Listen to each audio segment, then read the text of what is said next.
وصحبه أجمعين ما بعد. السلام عليكم ورحمة الله وبركاته. اللهم اغفر لنا ذنوبنا وذنوب آبائنا وأمهاتنا ولجميع المسلمين والمسلمات والمؤمنين والمؤمنات الأحياء منهم والأموات برحمتك يا أرحم الراحمين. اللهم ذكرنا ما نسينا واحفظ علينا ما علمنا وزدنا علما. اللهم أخرجنا من ظلمات الوهم وأكرمنا بنور الفهم وافتح علينا بمعرفة العلم وحسن أخلاقنا بالحلم وسهل لنا أبواب فضلك وانشر علينا من خزائن رحمتك يا أرحم الراحمين. اللهم إنا نسألك علما نافعا ورزقا طيبا وعملا متقبلا. اللهم ارزقنا الإخلاص في العمل والصدق في القول. رب اشرح لي صدري ويسر لي أمري واحلل عقدة من لساني يفقه قولي. حياكم الله وبياكم وأحسن الله إليكم وليلة سعيدة للجميع. Tayyib, alhamdulillah, alhamdulillah, tayo na naman ay magkakasama sa oras na ito, sa araw na ito, upang sa ganoon ay tayo ay makapag-review para sa darating na Qiyalis 2026, inshallah. Kahapon ay natalakay natin ang ibang mga mahalagang importante patungkol sa tajwid at naumpisahan na rin natin ang pagtatalakay patungkol sa Sira an-Nabawiyya at nabanggit natin kahapon na isa sa mainam na gawin natin sa Sira an-Nabawiyya ay ang pagbabasa ng kasaysayan ng mahal na propeta sallallahu alaihi wasallam upang sa ganun ay mas marami pa tayong makuhang mga importanteng impormasyon gaya ng ating mga natalakay kahapon. Sa ngayon, ay pagpapatuloy natin yung hindi natin natapos kahapon. Ito ay isa sa mga mahalaga din at importante na kailangan natin malaman dahil kadalasan din itong lumalabas sa mga exam. Maari itong lumabas din ito noon nang ako ay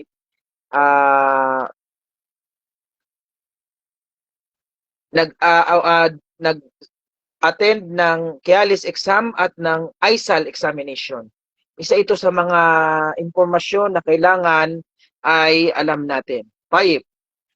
Ito yung tinatawag, ito yung Jam'u al-Quran al-Karim. Paano ba nabuo ang Quran? Ito ay kailangan ay mayroon din tayo ditong knowledge, kaalaman dahil maaring mayroong mga katanungan na lumabas rito. Fi ahdi Nabi sallallahu alaihi wasallam, sa panahon ng Nabi sallallahu alaihi wasallam, or ang Jam'u al-Quran ito ay dumaan sa mahalagang yugto. Kaya kailangan maunawaan ang kaibahan ng bawat yugto, hindi lang natin makabisado ang mga pangalan nito. Fi ahdi Nabi sallallahu alaihi wasallam, noong panahon ng propeta sallallahu alaihi wasallam, ang katangian ng Jam'u al-Quran ay mas nakatuon sa pag-iingat sa pamamaraan ng al-hifdhu fi sudur. Ito yung pag-iingat o pagsasaulo sa ating mga puso kaysa sa pagsusulat. Gayon pa man, sa panahon ng propeta sallallahu alaihi wasallam ay mayroong pagsusulat pa rin na naganap upang maging mas pagtitibay ng pangangalaga sa salita ng Allah subhanahu wa ta'ala. Tunay na walang papel noong panahon ng propeta sallallahu alaihi wasallam, ngunit ang ibang mga sahaba, ang mga kasamahan ng propeta sallallahu alaihi wasallam ay marunong sumulat, kaya isinulat nila ito maaring sa dahon, maaring naisulat ito sa dahon, buto ng hayop, mga bato, at iba pa. Ang bawat aya ay may tiyak na ayos at lugar sa sura ayon sa utos ng ating mahal na propeta sallallahu alaihi wasallam. Ang mga tagasulat ng wahi o ng revelation ay sina Zaid ibn Thabit, Muawiyah ibn Abi Sufyan, Ubay ibn Ka'ab, Khalid ibn Al-Walid, Thabit ibn Qais. Sila ay mga tagasulat ng ayat ng Allah subhanahu wa ta'ala. Ibig sabihin, sa panahon ng Propeta sallallahu alaihi wasallam, ay naisulat na ang Quran at nasa ayos na ang pagkakasunod-sunod nito. Hindi ito bago sa panahon ng Abu Bakr o kaya sa panahon ng Uthman. Hindi sa panahon ng Uthman, bagkus ito ay inayos na ito ng Propeta sallallahu alaihi wasallam sa panahon niya. Ngunit hindi ito naging isang ganap na aklat, hindi ito nailagay sa isang aklat dahil nga pinangalagaan ng Quran sa pamamagitan ng pagsasaulo sa kanilang mga puso. Yan yung pangangalaga ng Quran sa panahon ng Propeta sallallahu alaihi wasallam, at naisulat na at mayroon itong mga sahaba na marunong sumulat, kaya ito ay kanilang naisulat. Kaya sa panahon pa lang ng Propeta sallallahu alaihi wasallam ay kung maitanong man ito sa exam, naisulat na ba sa panahon ng Propeta sallallahu alaihi wasallam ang Quran? Ang sagot ay yes, naisulat na ito sa panahon ng Propeta sallallahu alaihi wasallam. Baik. Bago pa man mamamatay ang Nabi sallallahu alaihi wasallam ay kumpleto na ang Quran, buong-buo at walang kulang, walang labis, walang kulang sa panahon ng Propeta sallallahu alaihi wasallam. Dahil ito ay tanda ng ang huling ipinahayag sa Propeta sallallahu alaihi wasallam ay tanda ng kanyang pagtatapos or pagtatapos ng kanyang pagiging propeta sa o ang kanyang buhay.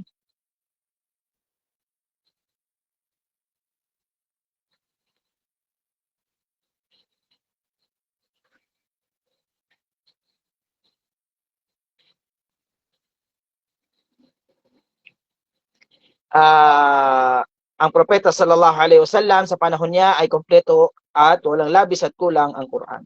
Tayyib. Sa panahon naman ng Abu Bakr radhiyallahu anhu, dahil sa pagkatakot or pagkatapos ng labanan sa Yamama, maraming huffaz ang namatay. Natakot ang Umar bin Al-Khattab na baka mawala ang Quran dahil namatay sa panahon ng digmaan ng Yamama ay karamihan ay naisaulo nila ang Quran. Kaya ang Umar bin Khattab ay natakot na baka mawala ang Quran. Ito ay kanyang ibinalita sa Abu Bakr radhiyallahu anhu, at para sabihin sa Abu Bakr na ito ay kailangan tipunin. Kailangan maipon natin upang mapangalagaan natin ang Quran ng Allah subhanahu wa ta'ala.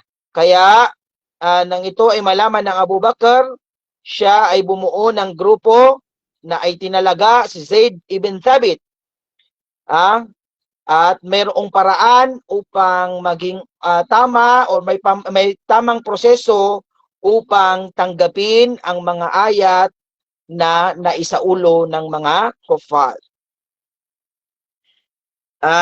Hindi tinanggap ang aya o hindi tinatanggap ang aya maliban kung may nakasulat na patunay at mayroong dalawang saksi.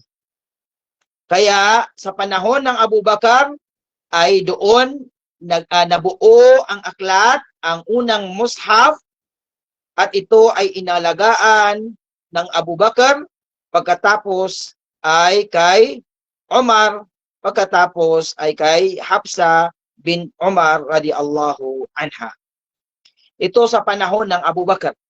Sa panahon ng Abu Bakr ay dito nagkaroon ng pagkatakot ang Umar bin Khattab. Ang khalifa ay ang namumuno ay ang Abu Bakr, kaya natakot ang Umar, ibinahagi niya sa ang kanyang pagkatakot sa Abu Bakr at ito ay tinanggap ng Abu Bakr at siya ay bumuo ng isang grupo upang tipunin ang Quran sa pamumuno ni Zaid ibn Thabit.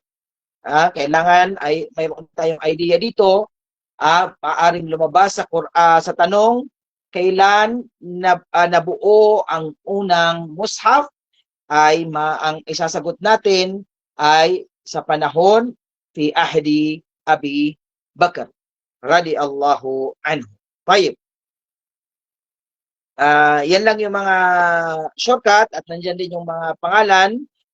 Bihadihil muhimma wa kana ma'ahu thalatha min al-Quraysh hum Sa'id bin Abi al-As wa Abdurrahman bin al-Harith wa Abdullah bin Az-Zabir. Yan ay napangalagaan sa panahon ng Abu Bakr radiyallahu anhu. Tayyib. Nang mamatay ang Abu Bakr, ang sumalit sa kanya ay ang Umar, ito ay kanya itong pinangalagaan, at ang sumunod naman ay ang Uthman bin Affan. Sa panahon ng Uthman bin Affan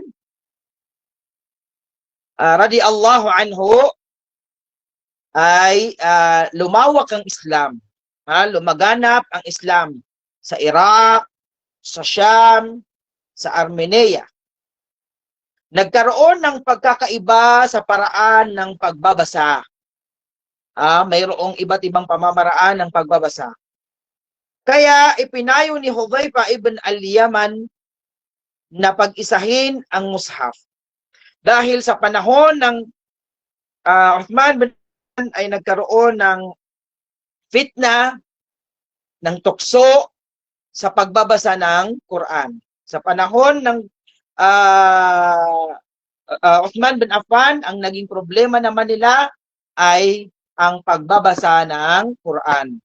Ang bawat tribo ay nagbasa o binasa nila ang Quran sa kanilang pamamaraan at nagkaroon ito ng problema sa panahon ng Uthman bin Affan.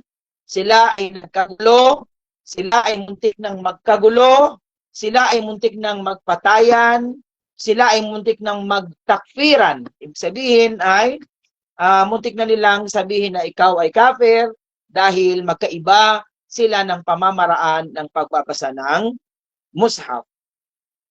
Kaya napagdesisyonan din sa panahon ng Uthman bin Affan na ipunin ang lahat ng mushaf or mushaf na isinulat sa kanilang pamamaraan ng pagbabasa at sila ay nagkasundo na pag-isahin ang mushaf at ang ginawang hakbang ng Uthman ay siya ay bumuo uli ng grupo. Ito mula kay Zaid ibn Thabit, Abdullah bin Az-Zubair, Sa'id ibn al-As, Abdurrahman ibn al-Harith. At kanyang ipinag-utos, idha talaftum faktubuhu bilisani Quraysh. Kaya nabuo ang nabuo ang mushaf at mushaf al-Uthmani sa panahon niya. Pinagkaisaan nila na ito ang pamamaraan ng pagbabasa at ito yung ginagamit natin hanggang sa panahon natin ngayon. Totoo na sa panahon ng Uthman bin Affan ay may mga sinunog na mga mushaf. Ito yung mga mushaf na isinulat sa iba't ibang pagbabasa at sila ay nagkasundo sa mushaf na hanggang ngayon ay ating ginagamit at ito ang ipinadala sa iba't ibang lugar, rehiyon at ipinabura ang ibang mushaf upang maiwasan ang fitna. Yan yung importante na kailangan natin na mahalaga dito na kailangan ay mayroon tayong idea patungkol sa kung paano nabuo ang Quran kasi kung di ako nagkakamali, isa rin ito sa mga tinatanong sa mga pagsusulit tulad ng Kialis at ng Aysal. Maaring itanong sa exam or dito sa ating PowerPoint, ang tanong, man tawalla jam'ul Quran fi ahdi Abi Bakr as-Siddiq. Sino ang naging responsible sa pag-iipon ng Quran sa panahon ng Abu Bakr radhiyallahu anhu? Ang sagot ay ang Zaid bin Thabit. Maaring maitanong din sa atin sa exam. Ma aktsaru ma kana alayhi jam'ul Quran fi ahdi Nabi sallallahu alayhi wasallam. Ang sagot, al-hifdhu fi sudur ma'a kitabatin mutafarriqatin. Ano ang mas marami na naganap o nangyari na pagtitipon sa panahon ng propeta sallallahu alaihi wasallam? Ito ay ang pagsasaulo sa kanilang mga puso at may kasama pa ring pagsusulat dahil ito ay isinulat ng marunong sumulat sa panahon niya. Maari ring itanong, mas sababur raiso li jam'il Quran fi ahdi Abi Bakr. Ano yung main purpose kung bakit tinipon ng Quran sa panahon ng Abu Bakr? Ang sagot ay istishhadul huffaz fil Yamama. Dahil maraming nasyahid na mga nakasaulo ng Quran nung panahon ng digmaan, Battle of Yamama. Maari ding itanong, man huwa sahabi alladhi kullifa bi jam'il Quran fi ahdi Abi Bakr? Ganun din yan, parang yan lang yung tanong sa nakikita nyo ngayon sa screen, ito ay ang Zaid bin Thabit. Pwedeng another version ng katanungan ay basta ang nag-ipon or naging ang tatandaan natin sa panahon ng Abu Bakr, dito naganap yung pagtitipon at nabuo ang isang mushaf na pinamunino ni Zaid bin Thabit. Kailangan tandaan natin yan sa panahon ng Abu Bakr, ang namuno upang matipon, ang nag-approve para matipon ng Quran ay ang Zaid ibn Thabit. Yan yung mga maaring katanungan. Maari ding itanong sa exam, mal hadafu min jam'il Quran fi ahdi Uthman? Ano ang purpose kung bakit tinipon ang Quran sa panahon ng Uthman? Ang sagot, tauhidul mushafi wa man'ul ikhtilaf. Para maging isa ang ating mushaf at mapigilan ang pagkakaiba-iba.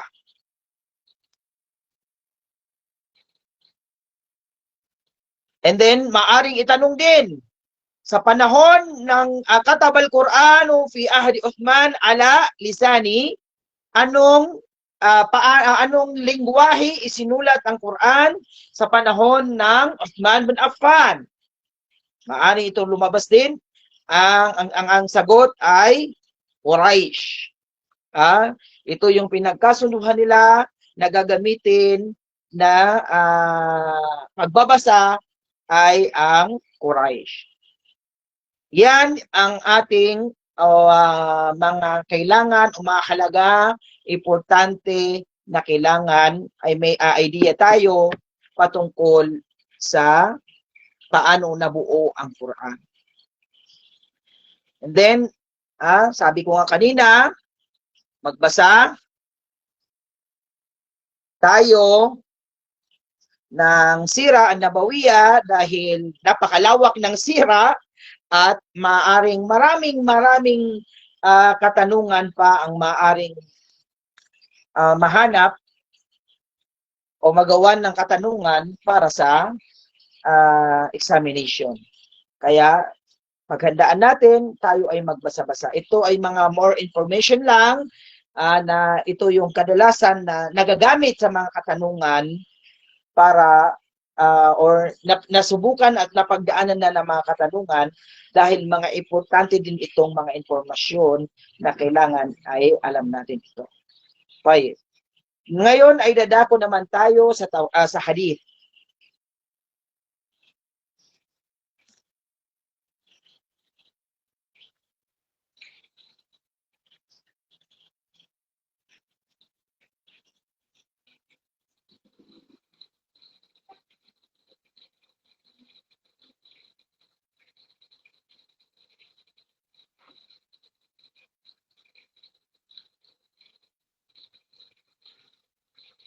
Dako tayo sa hadith. Okay. Unang katanungan. Ito ay parati rin na itatanong ang pangalan na ito. Kaya kailangan ay malinaw at may idea tayo dito. Man huwa Abu Hurairah radhiyallahu anhu? Sige nga, pakisagot.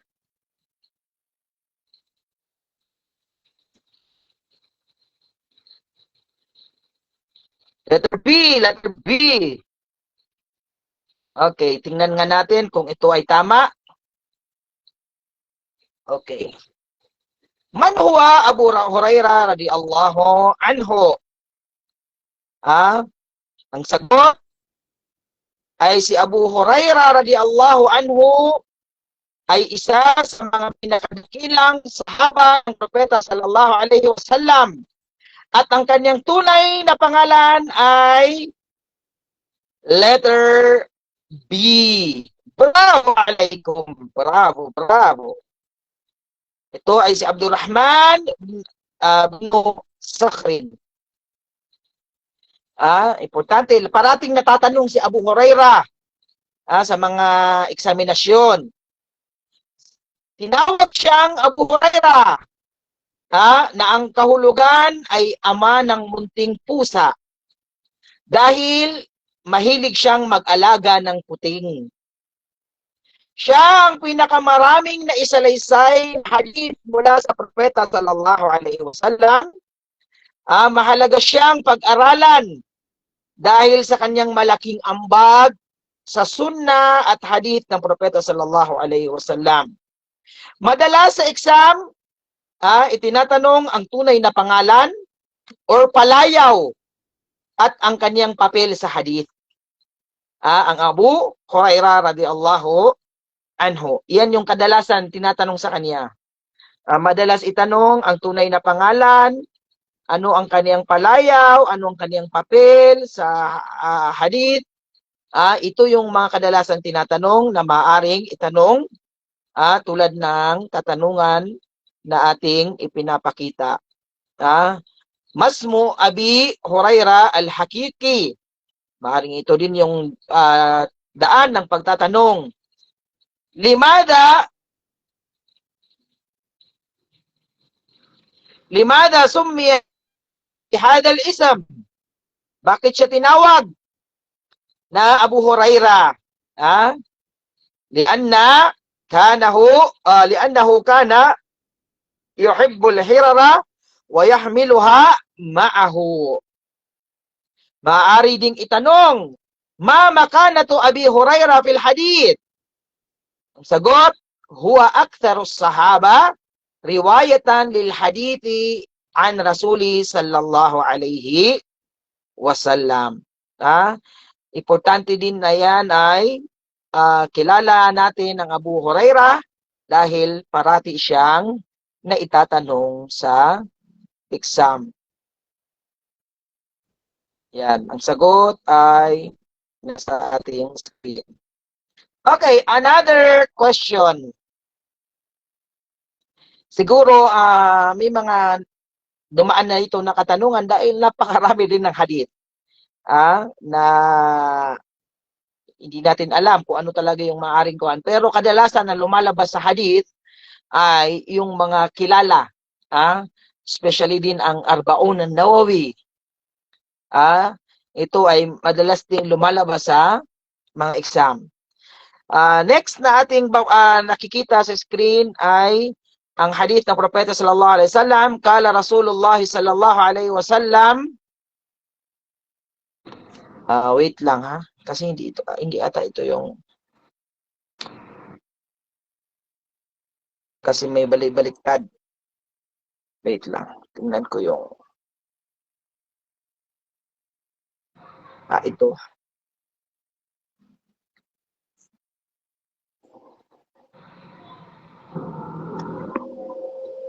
Baka mahilo kayo sa... Okay.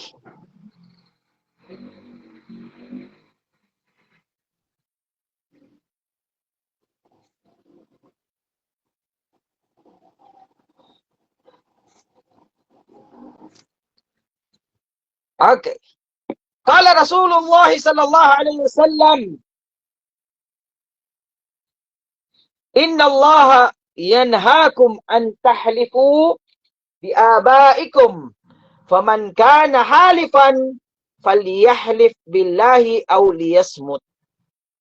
Ang tanong, ma ma'na an tahlifu? Okay, importante, napakalaga dito ang Arabic. Ano ang sagot? Hula. Letter B, letter B, letter B, letter B. Okay. Tignan natin kung tama ba yung sagot. Ma ma'na an tahlifu? Sinabi ng Propeta sallallahu alaihi wasallam, katotohanan, ipinagbabawal sa inyo ng Allah ang manumpa sa inyong mga magulang, kaya ang sinumang manunumpa ay sumumpa lamang sa Allah o kaya ay manahimik. Ano ang ibig sabihin ng antahlifu? Ang salitang antahlifu ay mula sa pandiwang na halafa yahlifu, na ang kahulugan ay manumpa. Sa balagha o ilmu al-maani, ang al-qasamu ay isang paraan ng pagpapahayag na ginamit o ginagamit upang patibayin o bigyang diin ang isang pahayag.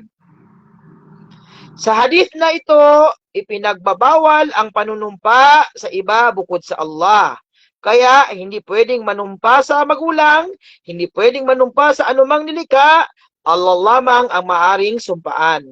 Ang hadith ay may malinaw na aral, tauhid, adab na pananalita, wastong paggamit ng panunumpa. Ang nagsabi ng hadith ay ang Propeta sallallahu alaihi wasallam. Kaya ang ibig sabihin ng antahlifu ay letter B. MashaAllah, MashaAllah alaikum. Letter B. Ang kahulugan ay ang al-qasam. Ibig sabihin ay isang paraan ng pagpapahayag na ginagamit upang patibayin o bigyang diin ang isang pahayag. Maaring itanong sa atin sa exam ay kung ano ang kahulugan ng salita sa hadith. Yung mga katulad ng ganito, ma ma'na an tahlifu fi hadha al-hadith. O kaya ay anong uri ng pahayag ang ginamit dito? Ito ay al-qasam. Or maaring itanong sa atin ay ano ang layunin ng pahayag sa balagha? Halimbawa, ma ma'na al-qasami fil lugha. Ibig sabihin ay ta'kidul kalam bil half. Kaya ang sagot natin ay al-qasam. Qauluhu sallallahu alaihi wasallam, falyahlif billah. Ibig sabihin, yadullu ala, ang pahayag ng manumpa sa Allah ay nagpapahiwatig ng alin? Ujubul qasami billahi wa Limada nuhiya al-muslimu anil halifi bighayrillah? Bakit ipinagbawal ang panunumpa sa iba bukod sa Allah? Lianna fihi ta'ziman lighayrillah. Dahil ito ay may pagdakila sa iba bukod sa Allah. Yan ang mga maaaring lumabas na katanungan sa mga hadith, at ito ay isa sa mga halimbawa nito. Okay. Another hadith. قال النبي صلى الله عليه وسلم النفس بالنفس من تولى يقتل القاتل. O man tawalla biqatl al-qatil.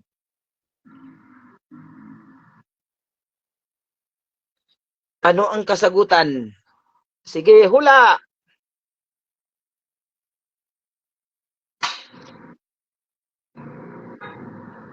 B. Okay. Tignan natin. Man tawalla biqatlil qatil.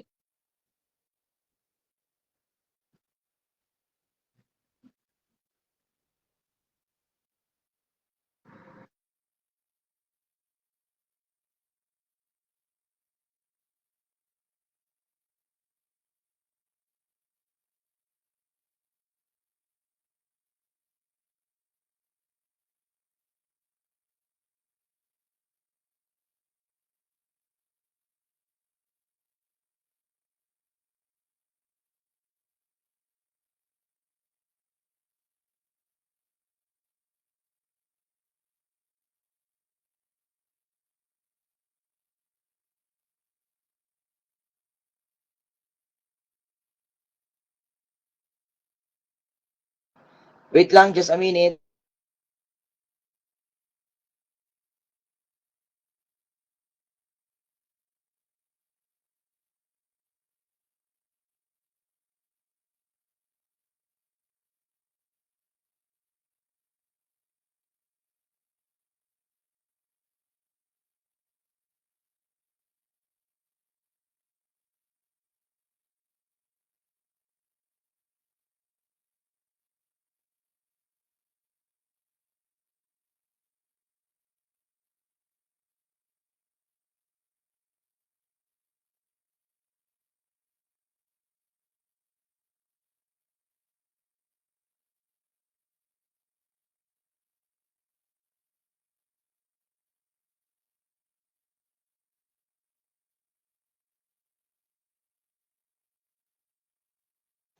طيب بسم الله.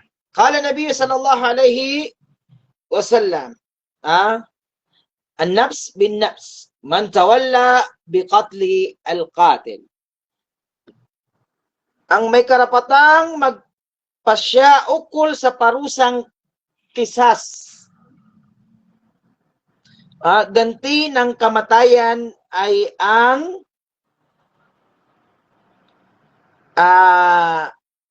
mahkama. Ang mahkama ang mayroong karapatan na pumatay sa o ang magpatupad ng kisas sa pumatay. Ang hadith ng an-nafs bin nafs ay tumutukoy sa kisas. Ang nafs bin nafs. Ito ay tumutukoy sa kisas o makatarungang ganti sa krimen ng pagpatay. At hindi otomatikong pinapatay ang pumatay.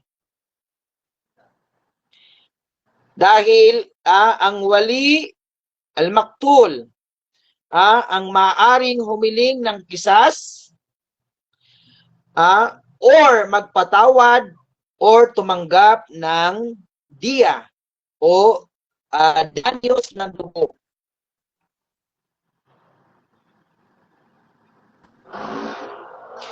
Ang mahkama o ang hukuman ang tagapagpatupad lamang, pero ang karapatan ay nasa pamilya ng biktima. Ito ay ang tunay na awa at katarungan sa Islam, hindi paghihiganti. Kaya ang kasagutan dito ay letter B. Al-mahkama. MashaAllah alaikum. Inshallah. Perfect. Inshallah ang exam. kung lumabas ang mga tanong na ito. Nawa, sana. Malay natin, we don't know ano yung lalabas sa exam, at least na exercise na natin ang ating mga sarili. Kaya ko pala.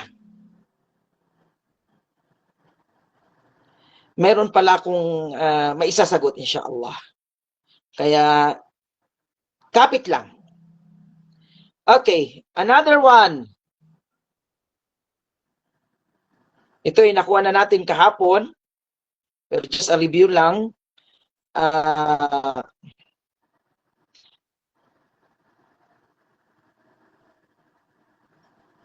Man alladhi amara bi kitabil hadith wa jam'ihi fi ra'si mi'atin.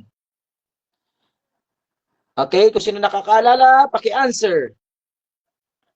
Okay, letter B, letter B, letter B. Yes, it's letter B. Omar bin Abdulaziz. Natalakin na natin ito kapon. Kaya, next na tayo.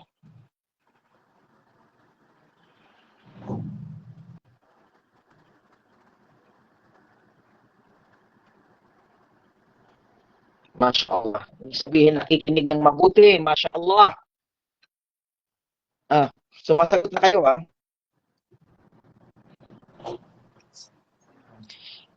طيب الحديث من حيث الورود على قسمين أحدهما الحديث النبوي والثاني okay, the answer is okay, letter C, letter C. Tignan natin kung tumpak ang inyong kasagutan. Tingnan natin kung tumpak ang inyong kasagutan. MashaAllah, MashaAllah. Another point. MashaAllah. Bravo alaikum. Bravo, bravo, bravo. Okay. Ang hadith ayon sa pinanggalingan o pinagmumulan ay nahati sa dalawang uri. Una ay ang hadithu an-nabawi at hadithu al-qudsi. Ito ay napag-aaralan sa ulumul hadith o mustalahul hadith. Marami din na lumalabas sa exam ay ang sa ulumul hadith. Ang ulum al-hadith. Ang ulumul hadith, ang paghahati ay ayon sa pinanggalingan ay dalawa, al-hadithun nabawi at al-hadithu al-qudsi. Al-hadithun nabawi, ang kahulugan at pananalita ay mula sa propeta sallallahu alaihi wasallam. Halimbawa, mga salita, gawa at pangsang-ayon ng propeta sallallahu alaihi wasallam. Ang al-hadithul qudsi, ang kahulugan ay mula sa Allah subhanahu wa ta'ala, ang pananalita ay mula sa propeta sallallahu alaihi wasallam.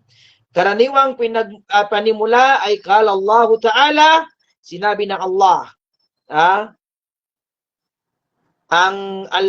Itong pamimilian ay ang al-mudraj. Al-mawdu'. Ang al-mudraj, ibig sabihin, may idinagdag na paliwanag sa teksto. Al-mawdu', ito ay huwad, gawa-gawang hadith.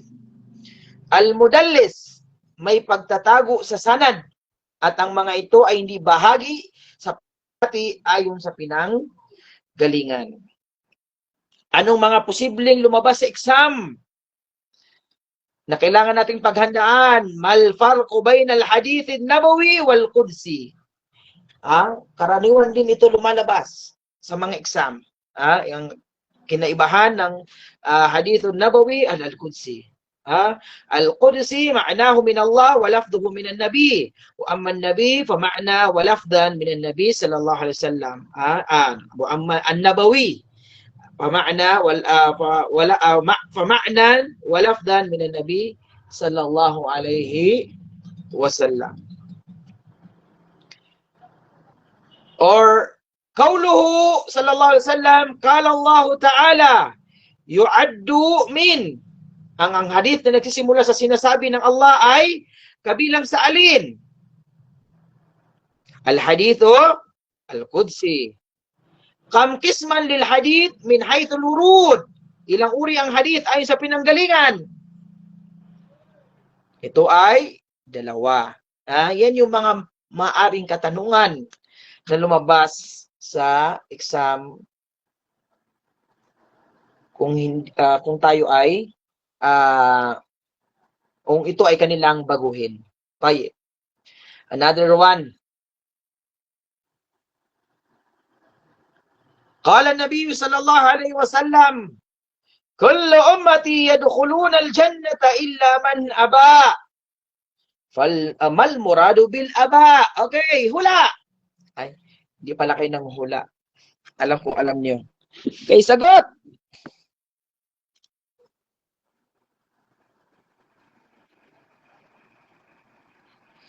Okay, B. Man asallah wa rasuluh. Tingnan natin kung ang inyong sagot ay tama. Masya Allah! Yung totoo pa ng review? Ay, Masya Allah. Man ata Allah wa rasuluh. Ito ang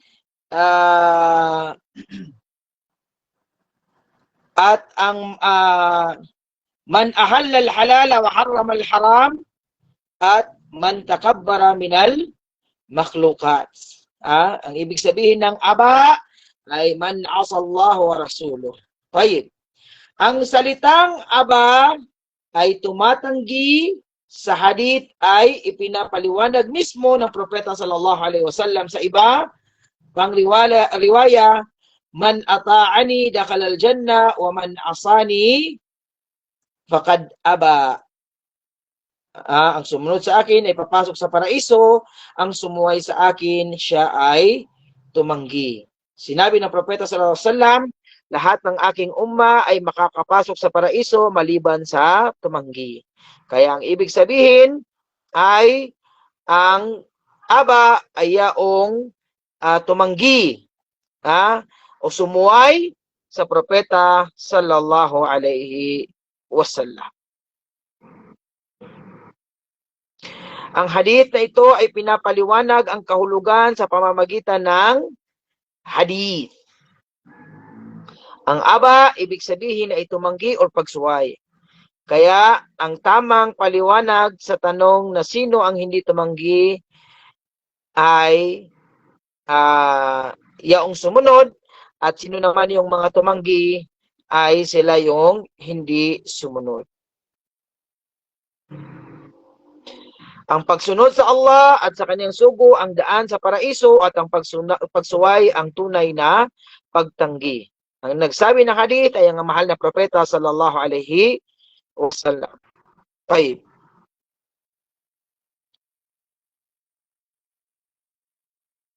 Maaari ding itanong sa atin sa exam, ma'na qawlihi sallallahu alaihi wasallam faqad aba huwa A. Ragiba, B. Ata'a, C. Asa, and letter D. Shakara. Automatic, ang sagot natin ay Asa. Okay. Next.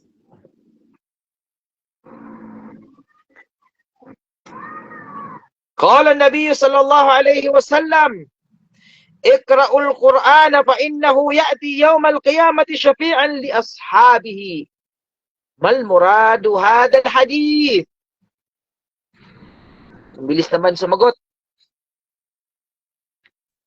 Okay, anong sagot? B. Okay. Let's see. Letter B. Tama na nga. Hinto na natin to. Alam nyo na rin naman. Okay. Qira'atul Quran sababu syafa'ati yawmal qiyamah. Sinabi ng propeta sallallahu alaihi wasallam, basahin niyo ang Quran sapagkat ito ay darating sa araw ng paghuhukom bilang tagapamagitan o tagapagtanggol para sa mga nagmamayari nito. Ang ibig sabihin ng pagbabasa ng Quran ay dahilan ng syafa'a sa pamamagitan sa araw ng paghuhukom. Ang salitang syafi'an ay nangangahulugan ng tagapamagitan. Pinapakita ng hadith na ang Quran ay magsasalita at magtatanggol para sa mga nagbabasa, nag-aaral at isinasabuhay ito. Hindi lang gantimpala sa mundo ang Quran, kundi syafa'a sa araw ng kiyama. Ang napili nating kasagutan ay letter B dahil direktang binanggit sa hadith ang syafa'a. Syafi'an li ashabihi. Kaya kailangan makinig din tayo. Binabasa natin ng maigi, ayon sa ating nabanggit, may umisang mga clue sa katanungan. Kaya nga, faham su'al, nisful jawab. Ang pagkakaintindi ng katanungan ay kalahati ng kasagutan. Ang ibang pagpipilian may aring totoo sa pangkalahatan, ngunit hindi iyon ang tiyak na tinutukoy sa hadith ng propeta sallallahu alaihi wasallam. Maari din itanong sa atin, ma ma'na syafi'an fil hadith? Ang sagot, mutawassitan bil khair li ashabihi yawm al-qiyamah. Ano ang kahulugan ng syafi'an? Tagapamagitan na humihingi ng kabutihan para sa kanila sa araw ng paghukom. Maari din itanong sa atin, man hum ashabul Quran? Sino yung tinutukoy na may-ari ng Quran? Alladhina yaqra'unahu wa ya'maluna bihi. Silang nagbabasa nito at isinasabuhay ang nilalaman nito. Mal fa'idatul uzma min qira'atil Quran fil hadith? Ano ang pinakamalaking pakinabang ng pagbabasa ng Quran ayon sa hadith? Nailu syafa'ati yawmal qiyamah. Okay, another question.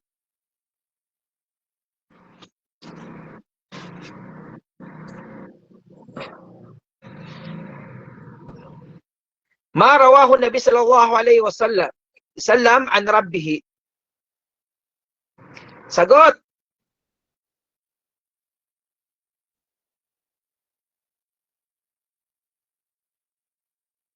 Man rawahu Nabi sallallahu alaihi wasallam an rabbih.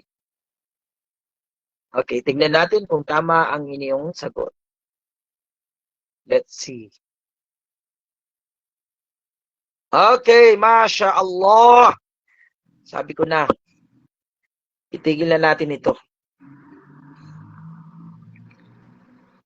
Letter D. Yes. Letter D. Ma rawahu Nabi sallallahu alaihi wasallam an rabbih al-hadithur rabbani. Kinikilala rin itong al-hadithul qudsi. Ar-rabbai. Take note nyo ito. Al-hadithul qudsi at al-hadithul rabbai. Baka lumabas din yan sa exam. Parehas lang yun. Al-hadithul rabbai at al-hadithul al-qudsi. Naipaliwanag na rin naman natin kanina, yung hadithu al-qudsi, ang kahulugan ay mula sa Allah at ang pananalita, ang lafad ay mula sa Propeta Muhammad sallallahu alaihi wasallam. Pagkakaiba ng Quran, hadithul nabawi at hadithul qudsi. Quran, kahulugan at pananalita ay mula sa Allah. Binibigkas sa pagsamba. Ang hadithul nabawi, kahulugan at pananalita mula sa Propeta sallallahu alaihi wasallam. Hadithul qudsi o rabbani, kahulugan mula sa Allah, pananalita mula sa Propeta sallallahu alaihi wasallam.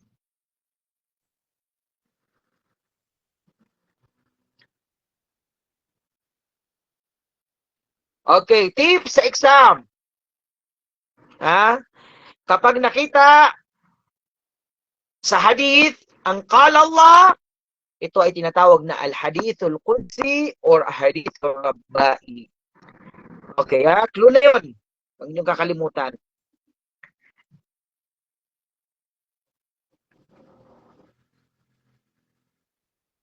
Maaari ding itanong sa atin sa exam, hal yutla al-hadithul qudsi fi salati kal-Quran?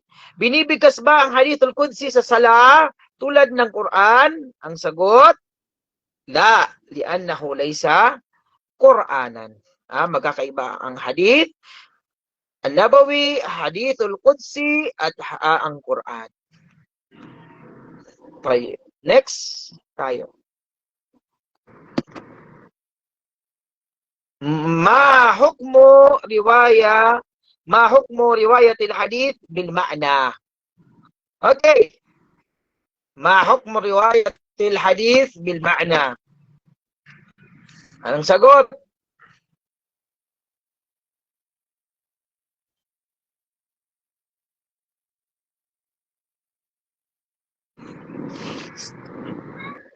Ngayon medyo loading ang sagot. B, A,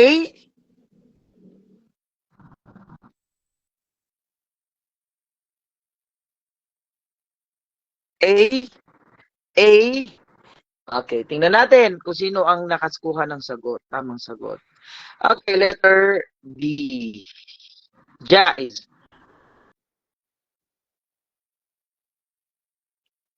Jaiz, wait lang,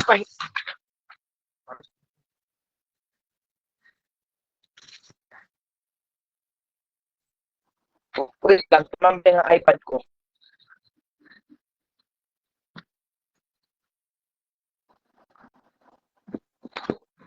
Okay.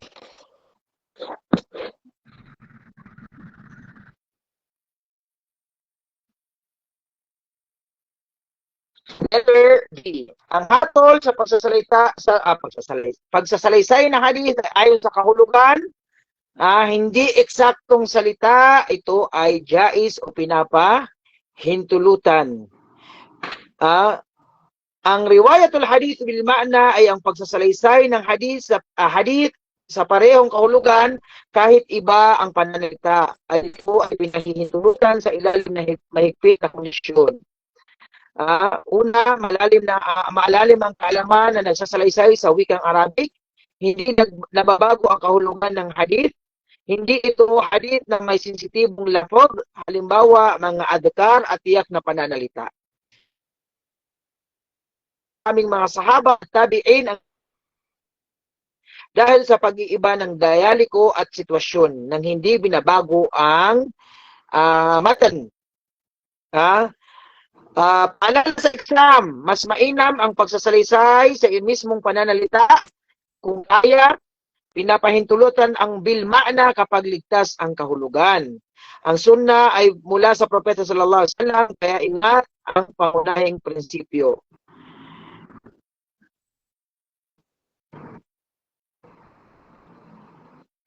Pero, I don't know, kaya kanina dalawa ang sagot, dahil jaiz at mubah. Anong pinakaibahan ng jaiz at mubah? Bakit ang sagot is jaiz, ang mubah is jaiz din naman ang mubah. Mubah, ipinapahintulot. Jaiz, ipinapahintulot.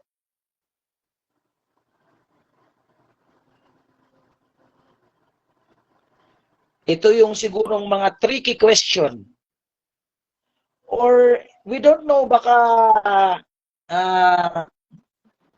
lahat din tama. Kung ako tatanungin, maaaring din tama ang A. Mubah. Pinapahintulot at ganun din ang jaiz. Okay.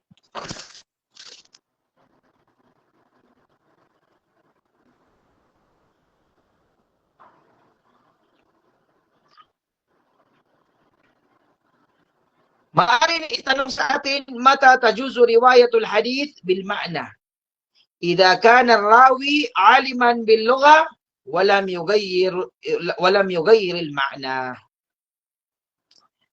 Tayyib, maaari din itanong, kailan pinapahintulot ang pagsasalaysay ayon sa kahulugan? Kapag ang nagsasalaysay ay tunay na may alam sa salita at hindi nababago ang salita. Ayul afdalu fi riwayatil hadith. Alin ang mas mainam sa pagsasalaysay ng hadith? A. Bil ma'na, B. Bil lafzi, C. Bil tarjamati, or D. Bil ijtihad. Okay nga, pakihula. Again, ayul afdalu fi riwayatil hadith? A. Bil ma'na, B. Bil lafzi, C. Bil tarjamati, and D. Bil ijtihad.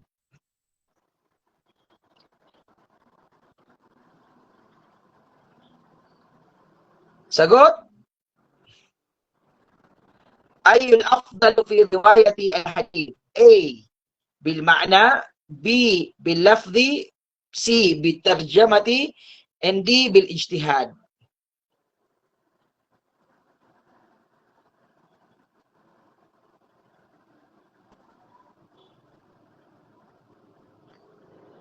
Sagot sa ating tanong. Okay, letter B, letter C, letter D, letter A.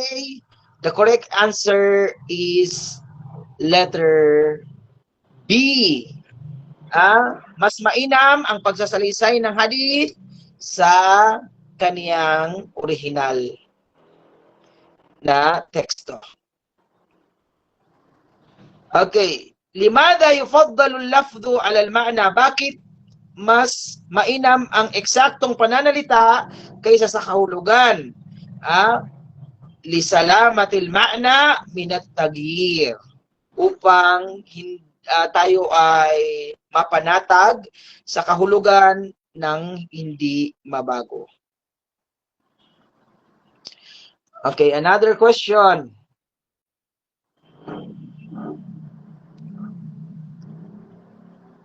Ma udifa ila sahabi aw tabi'i huwa?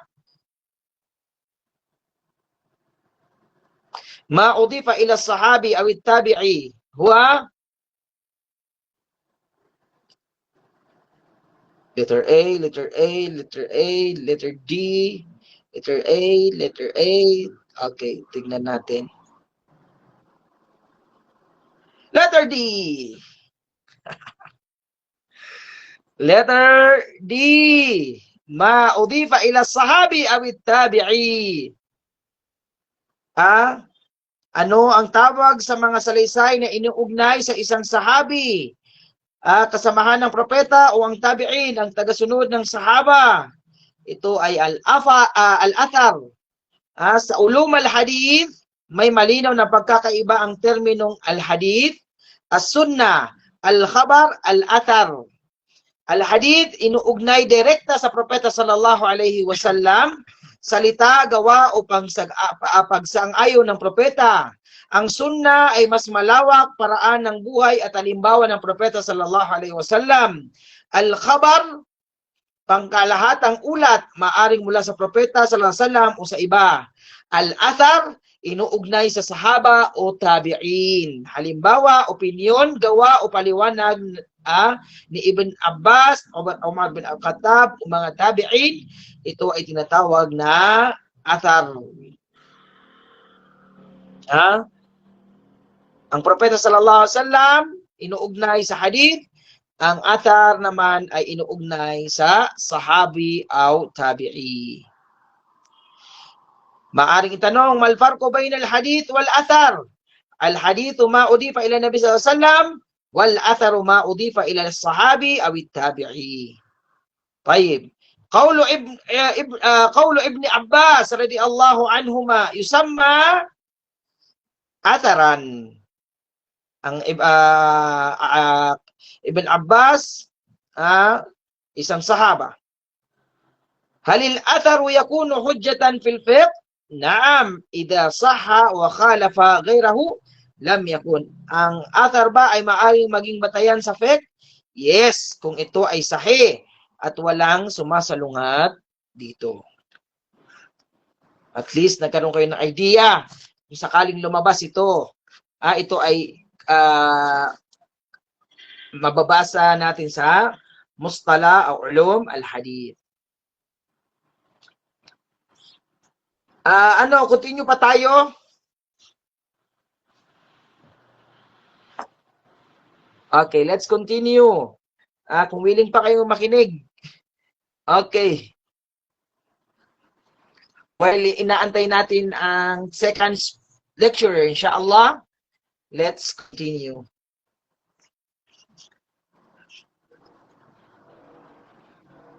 ما حكم الحديث المكذوب عن الرسول صلى الله عليه وسلم؟ Sagot.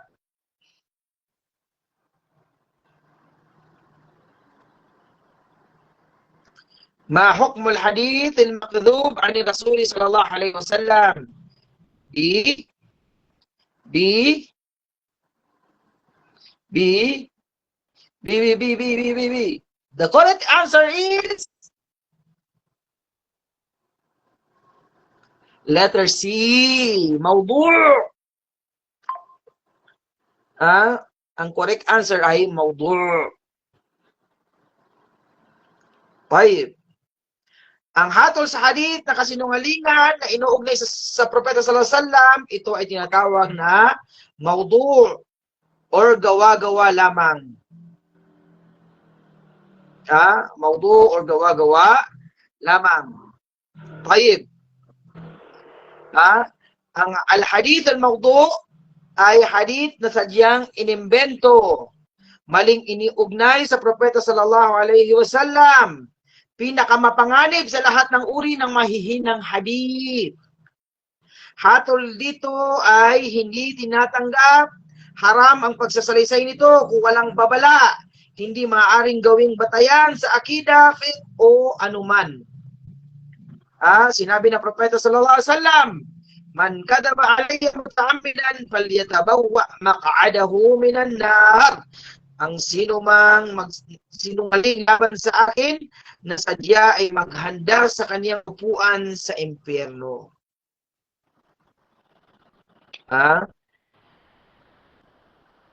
Bakit hindi natin ang makbul? Ang makbul ay tinatanggap. Ibig sabihin, ang mardud, tinatanggihan. Ang mawdu, tiyak na tawag sa huwad na hadith. Ang la yujad, mali o may ganitong uri talaga. Kaya hindi mardud ang tawag. Ang tawag dito sa mga hadith na kasinungalingan ay hadithun mawdu'. Maaring itanong sa exam, ma ta'riful hadith al-mawdu'? Ang sagot, ma nusiba ila nabiyyi sallallahu alaihi wasallam kadiban walam yaqulhu. Maaring itanong din, hal yajuzul istidlalu bil hadith al mawdu'? Pinapahintulutan bang gawing batayan ang huwad na hadith? Hindi. La. Haram. Ma wajibul muslimi idha alima anna al hadith mawdu'? Ano ang tungkulin ng Muslim kapag nalaman niya ang hadith ay huwad? Ay yutrakahu wa yuhaddira minhu. Ito ay kanyang iwanan at layuan.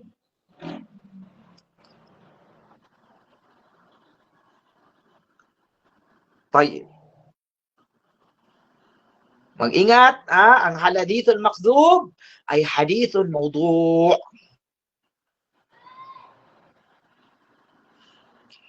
Okay. Ibig sabihin, palakasin natin ang kaalaman sa ulumul hadith, mustalahul hadith. Kasi ito ay mga nasa mustalahu al hadith, ulumul hadith.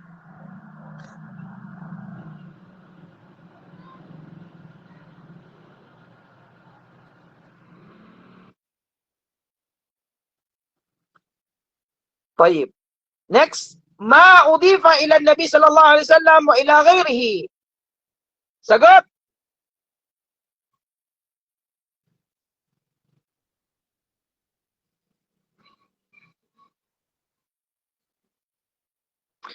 E.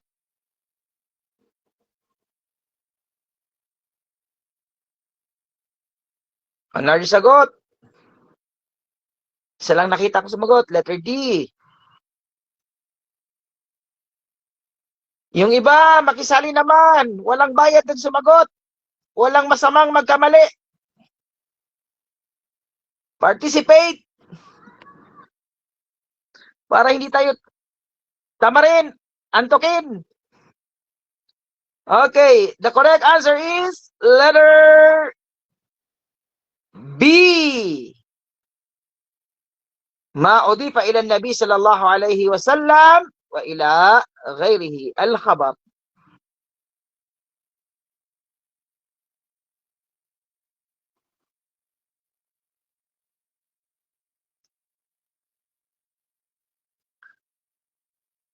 Sa ulum, ang terminong ito ay may saklaw na maaaring ugnay sa propeta sallallahu alaihi wasallam at sa iba.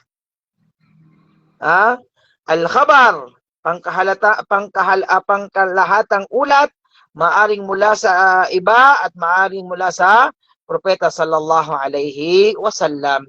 Yan yung nabanggit natin kanina sa ibang katanungan.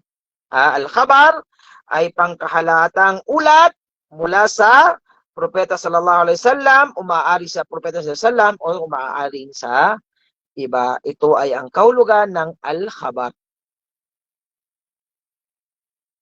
Nang paliwanag natin ng sunnah, karaniwang inuugnay sa propeta sallallahu alaihi wasallam. Ang hadithul qudsi ay kahulugan mula sa Allah at pananalita mula sa propeta sallallahu alaihi wasallam.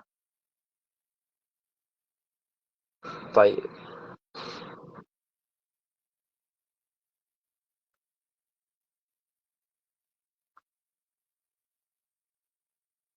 Next.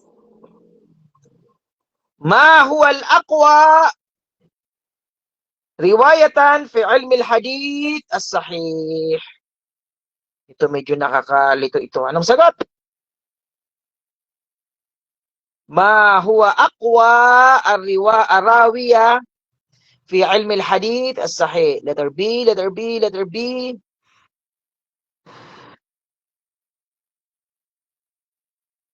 Okay, B. Sali naman yung iba. Walang bayad pumindot.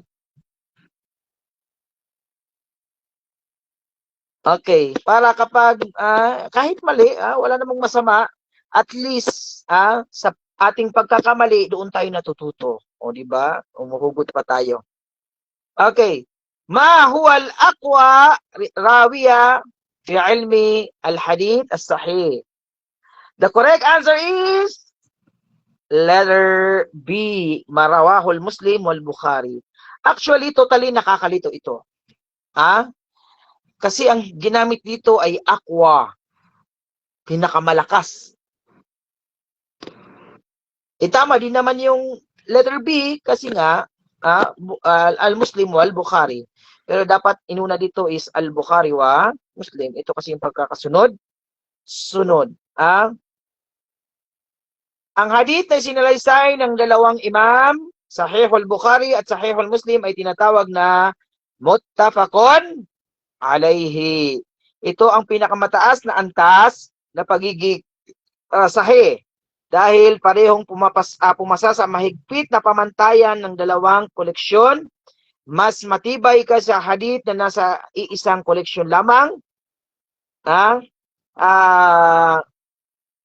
Sa exam, kung ganito din, may sa pamimilian, rawahul Muslim, rawahul Bukhari, tapos mayroong pamimilian na Muslim wal Bukhari, okay, piliin nyo na yung al-Muslim wal Bukhari o al-Bukhari wal Muslim. Para sigurado. Actually, yan, nakakalito yan. Mga tricky question. Dahil lang pinakamalakas o asahul kitab. Pero ang sinabi dito kasi aqwa pinakalang kitab pagkatapos ng Quran ay kitab Bukhari, and then the next ay ang kitab al-Muslim. Kaya para sigurado ka, sino ba, Muslim o Bukhari? Bukhari o Muslim? Piliin mo na lang silang dalawa. Tayyib.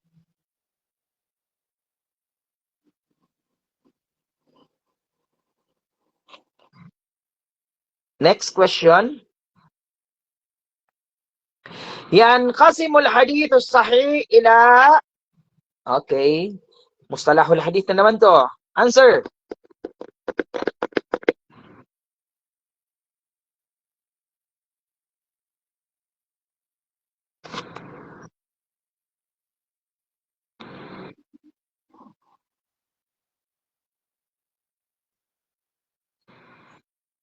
Letter C, letter C, letter C. C, C, C. Okay, tingnan natin kung correct ang inyong sagot. Let's see. Okay, Masha Allah. Al-hadith الصحيح لذاته والحديث الصحيح لغيره. Ito yung ilang bahagi ng nahati ang sa ilang bahagi nahati ang sahih na hadith. Ito ay nahati sa dalawa, sahihu al-hadith as-sahih lidatihi, al-hadith as-sahih lighairihi. Ang al-hadith as-sahih ay may dalawang uri, as-sahihu lidatihi wa sahihu lighairihi. Ang sahihu lidatihi malakas na hadith mula sa simula, kumpleto ang kondisyon, matuwid ang mga tagapagsalaysay, mahusay ang memorya, tuloy-tuloy ang sanad, walang syudud at illa. Ang as-sahihu lighairihi dating hasan ngunit lumakas dahil sa maraming sumusuportang sanad. Sa exam, kapag nakita mo ang pariralang lidatihi o ligayrihi, sigurado ang sagot dyan ay kismain. Sigurado ang sagot dyan ay kismain. Mga posibleng lumabas sa exam, malfarko bayn al-hadith as-sahih lidatihi wa sahih ligayrihi. As-sahih lidatihi qawiyun binafsihi wa sahih ligayrihi qawiyun bigayrihi. طيب أو معاري أي الحديث كان حسنا ثم قوية بطرق أخرى ito ay ang sahiho ligayrihi. هل كلا القسمين يعمل بهما في الشريعة؟ الإجابة نعم يعمل بهما. Yes, because الحديث الصحيح لذاته الحديث الصحيح لغيره. Importante din yung mga mustalahul hadith. Okay. Another question.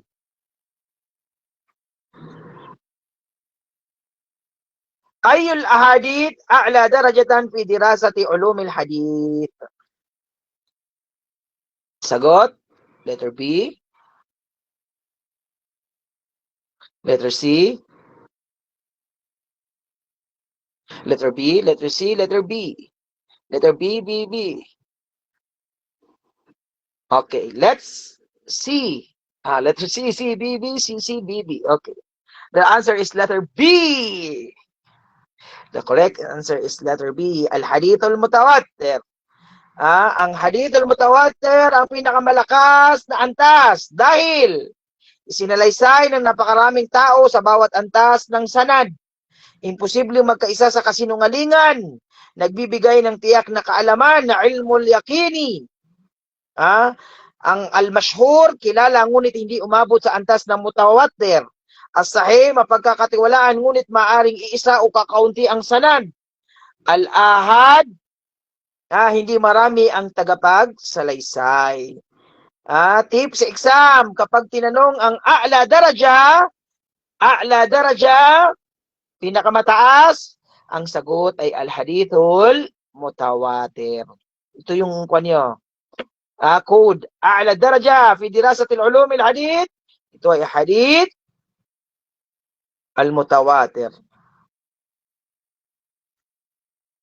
Maaari ding itanong sa iyo, ayyuha yufidul ilmul yaqini? Ito ay ang hadithul mutawatir. At pwede rin maaaring itanong sa iyo, halil hadithu sahihu daiman mutawatiron? Ang sagot, la, kad yakunu ahad. Tayyib. Another question. Okay, sigurado kung masasagot nyo ito. Ma ma'na muttafaqun alay?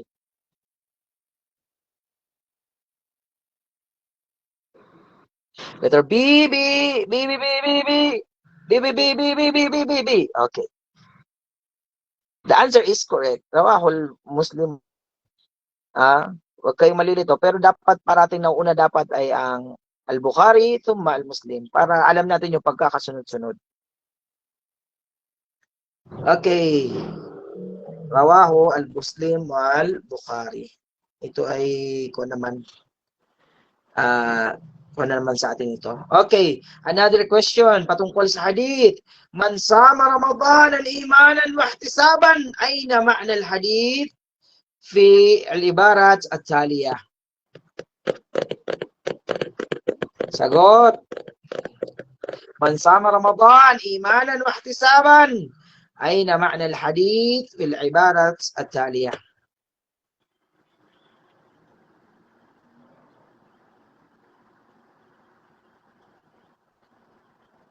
B-A-A-A-D-D-A.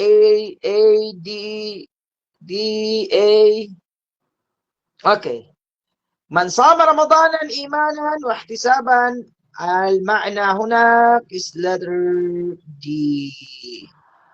غفر له من صام رمضان. The correct answer is letter D. Okay, bakit? Ang hadith na ito ay kilala at malinaw ang teksto man sama Ramadan imanan wa ihtisaban ghufira lahu ma taqaddama min dhanbihi. Mahalagang punto dito, sama Ramadanan, pag-aayuno sa Ramadan, imanan, may pamananampalataya sa Allah, wa ihtisaban, umaasa sa gantimpala mula sa Allah, ghufira lahu, pinapatawad ang kanyang mga nagdaang kasalanan. Ang tanong ay tungkol sa pag-aayuno. Kaya ang number 1, Qiyamul Lail ay ibang hadith yan. Man qama Ramadanan, man qama Ramadanan imanan wa ihtisaban, ghufira lahu ma taqaddama min dhanbihi. Pangalawa, ito ay patungkol sa umrah. May ibang hadith din yan. Ang pangatlo ay patungkol sa sadaka. Ito din ay ibang paksa. At ang panghuli ay ghufira lahu man sama Ramadan. Ito yung eksaktong kahulugan ng teksto o ng hadith na nasa katanungan. Kaya mag-ingat, intindihin maigi, huwag magpapadalos-dalos, basahin ng ilang beses para matumpak ang tamang sagot. Unawain ng maigi ang mga pagpipilian dahil baka sa iyong pagmamadali ay hindi mo napansin ang ibang pamimilian. Laging tandaan, basahin at basahin ang lahat ng pamimilian para sigurado ka sa iyong isasagot. Okay? Number 18.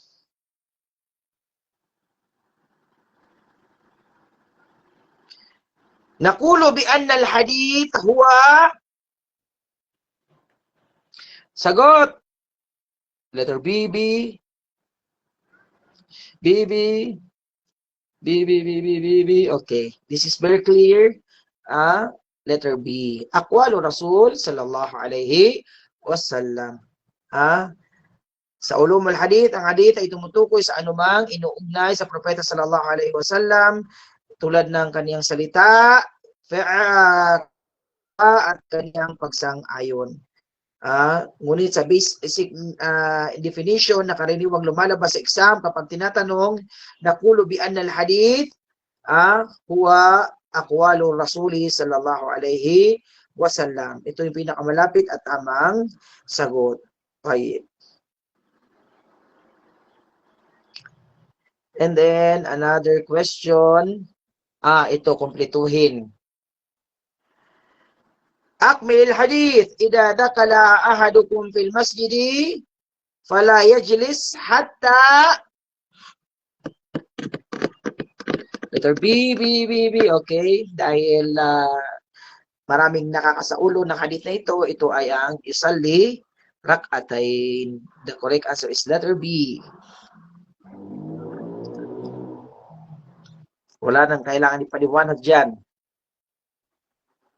Dahil kailangan ay sa ulo mo ang hadith na yan.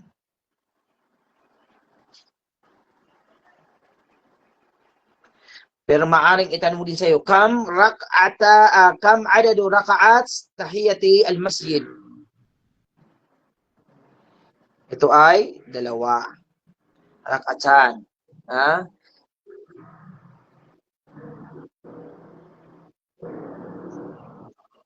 Okay. Next and the last question, inshallah. Khairukum man ta'allama al-Quran. Kayfa takunu khair an-nas? Kayfa takunu khairan nas?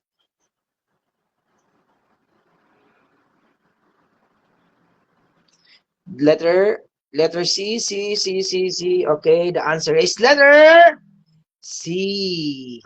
The correct answer is letter C. MashaAllah. Munti lang yung may mali. Ganun talaga sa exam. Hindi natin minsan sa pagmamadali, sa excited, sumagot, nagkakamali tayo. At kailangan dahan-dahan lang. Pero minsan napag nagmamadali tayo because hindi kasya yung oras. Kaya kailangan ng matinding pagkakaintindi at tingnan ng maigi ang katanungan. Okay, ang hadith na ito ay nagpapakita ng pinakamataas na pamantayan ng kabutihan sa Islam. Mahalagang punto na dapat natin tandaan, hindi sapat ang pagkatuto lamang, kailangan ding ituro ang Quran sa iba. Ang pagiging khair, pinakamabuti ay ang mayroong kaalaman, ang pagdadakwa. Hindi lamang pagtuturo, hindi lamang pag-aaral, dahil kailangan aralin at ituro ang Quran. Yan ang tunay na khairun nas. Okay. Alhamdulillah, thumma alhamdulillah. Meron pa pala. Okay. May another isa pa. Man ahdatha fi amrina hadha. Mada tastafid? Hindi yan mas tastafad. Mada tastafidu min hadha al-hadith. Hindi min hadhi al-hadith. Mali itong katanungan na ito. Man ahdatha fi amrina hadha, mada tastafidu min hadha al-hadith. Hindi hadhihi. Letter B. Sorry, hindi ko nakita yung mga comment nyo. Letter B. Okay, letter B, letter B. Okay, the correct answer is letter B. An-nahi anil bid'ah. An-nahi anil bid'ah fi din. Man ahdatha fi amrina hadha ma laysa minhu fahuwa arad. Ang hadith na ito ay isa sa pinakamahalagang batayan ng akida at fiqh. Pinagbabawal ang bid'ah. Lahat ng gawain sa Islam ay dapat may batayan mula sa Quran at Sunnah. Ang anumang pagsamba, paniniwala na walang dalil, idinagdag sa reliyon ay tinatanggihan ng Allah subhanahu wa ta'ala. Ipinapakita dito ang Islam ay kompleto na, hindi na kailangan dagdagan o bawasan. Kapag nakita mo ang matan na ito, man ahdatha fi amrina, okay, ang sagot dito ay ang bid'ah. Innovation, pagbabawal o pagdadagdag. Tayyib.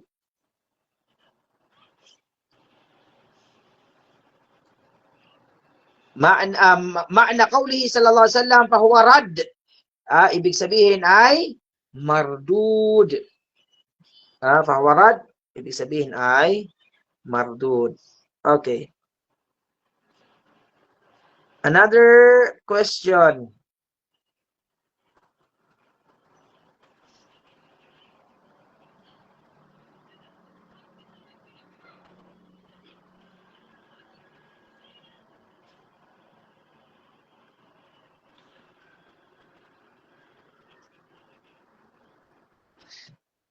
Bayin naw al-hadith min man ahdatha fi amrina hadha. Okay, pakisagot.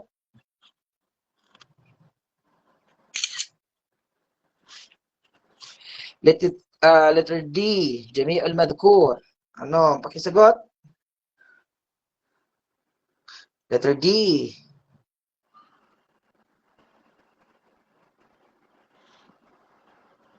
Okay, tingnan natin kung ang iyong sagot ay tama. Letter B. Fi'l. Not jami'ul madhkur. Naw'ul hadith. Man ahdatha min amrina hadha. Ito ay fi'l. Tayyib. Next. Dito, ipinapakita,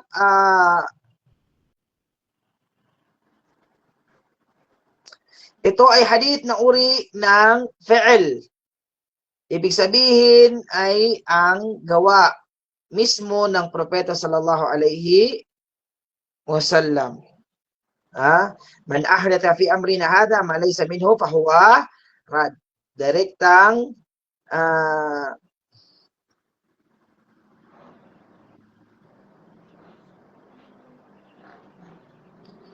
ginawa ng propeta sallallahu alaihi wasallam.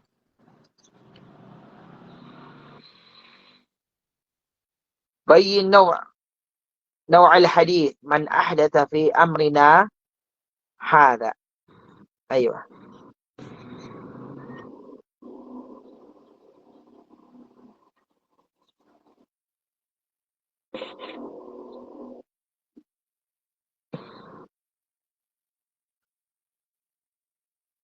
طيب. Marami pa pala ito, hindi ko ito.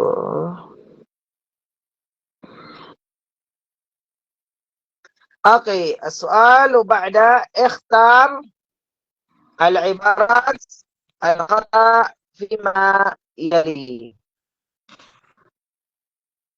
Sagot.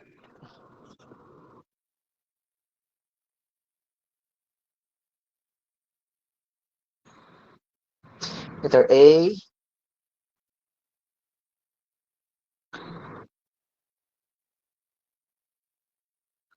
Letter A, letter D.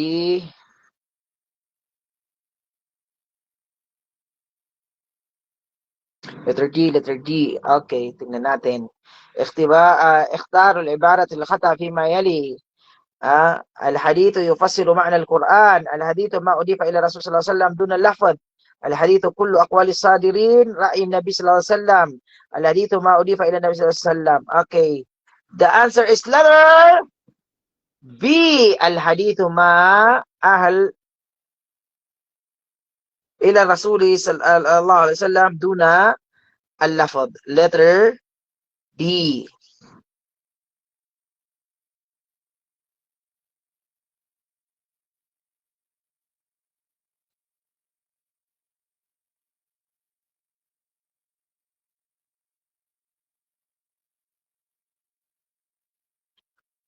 طيب.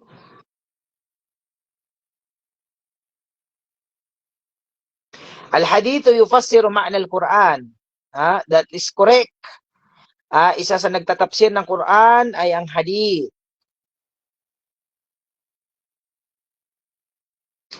Letter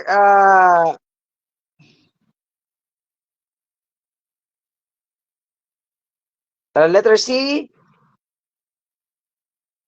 الحديث كل أقوال الصادرين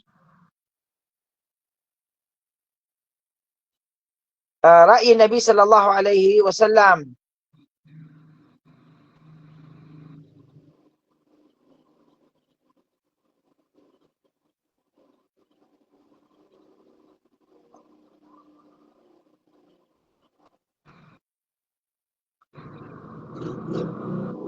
الحديث كل أقوال الصادرين رأي النبي صلى الله عليه وسلم.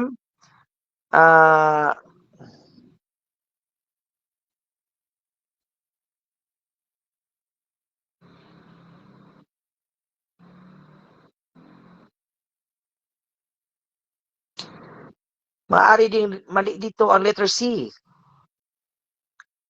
Al-hadithu kullu aqwali sadirin.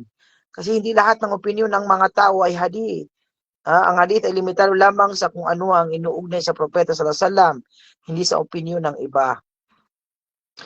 Mali din ito. Letter C. Ang letter A at letter D, siguradong mali. Siguradong tama. Al-hadithu ma ahlu ila Rasul sallallahu alaihi wasallam duna al-lafad. Ay, siguradong mali.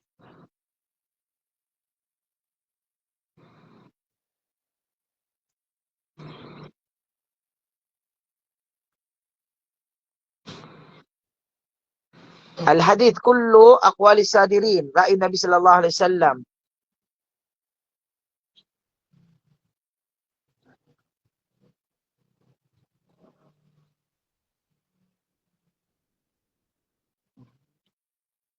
هذا صحيح.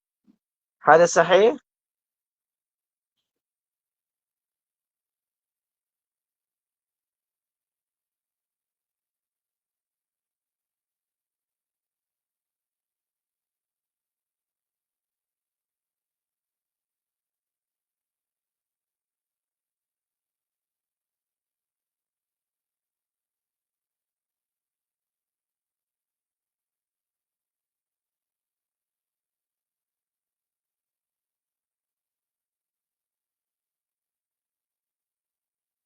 No, sabi. Just a minute. Oh, nagtatanong lang ako sa Kulliyatul Hadith. May kasama ko dito ng Kulliyatul Hadith. Tinatanong ko siya about dito kasi medyo confusing itong letter C.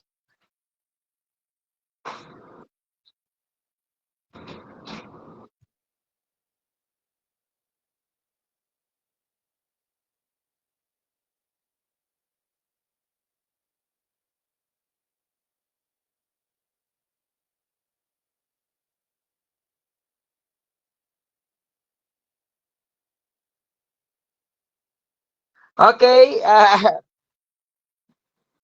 asensya na at hindi ko medyo nakakalito tong letter C. Kaya maaring mali din tong letter C.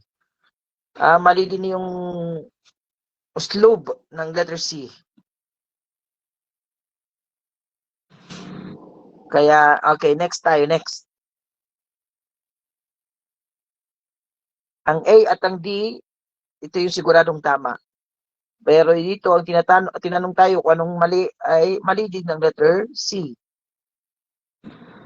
Ano yung puno-punto dito? Al-hadithu kullu aqwali sadirin, ra'yin nabi. Hindi ko maintindihan. Anyway, nantakil, let's proceed to question number 24. Lang, okay.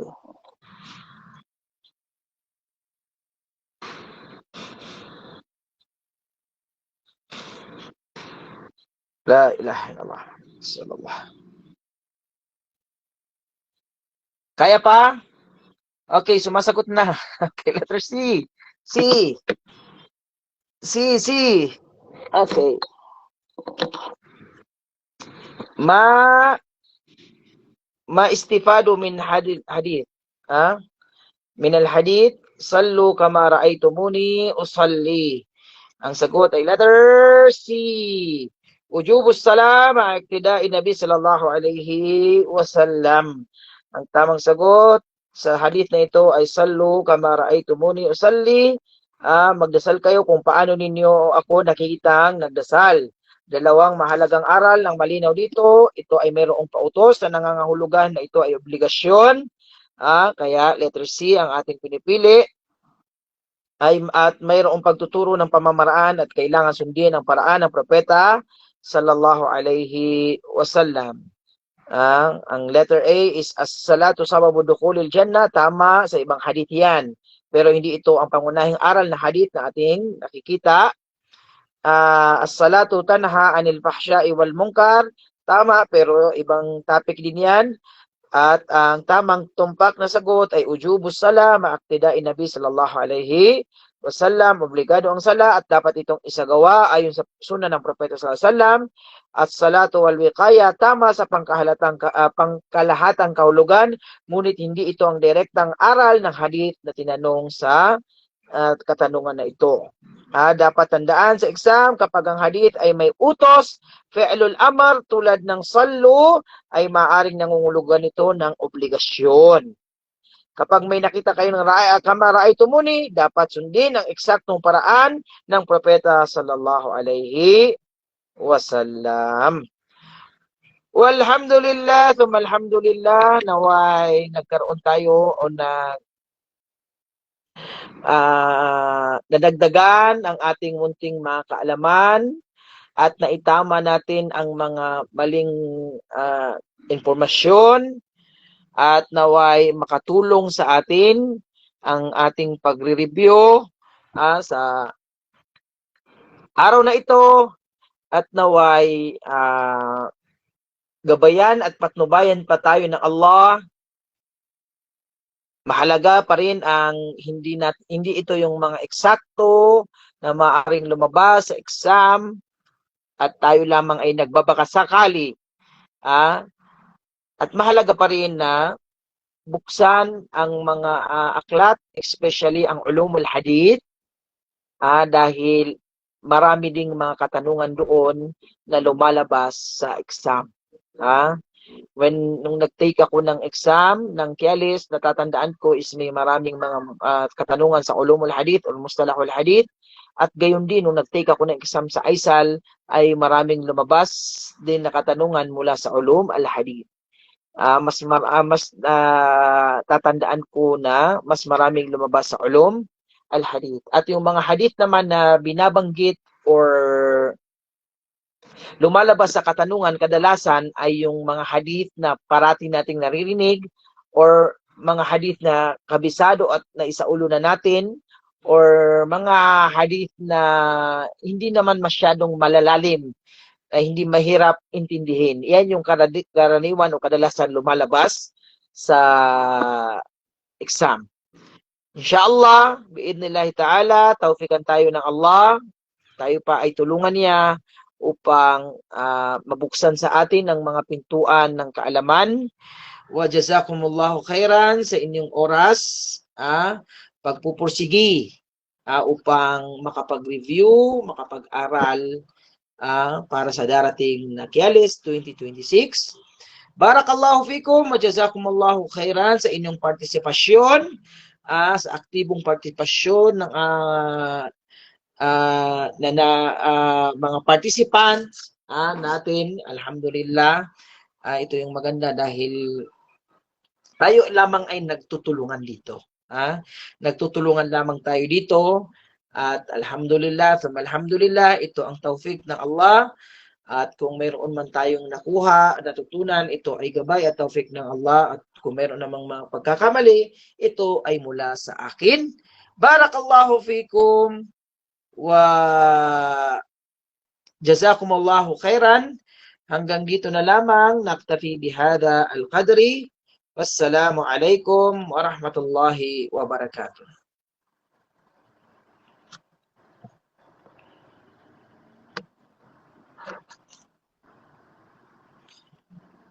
Ako'y magpapaalam na at mayroon naman dito naman yung mga ayan, mayroon naman sila dito ng assessment. Nakisagutan na lamang naway nakatulong sa inyo ang programang ito. Assalamualaikum warahmatullahi wabarakatuh.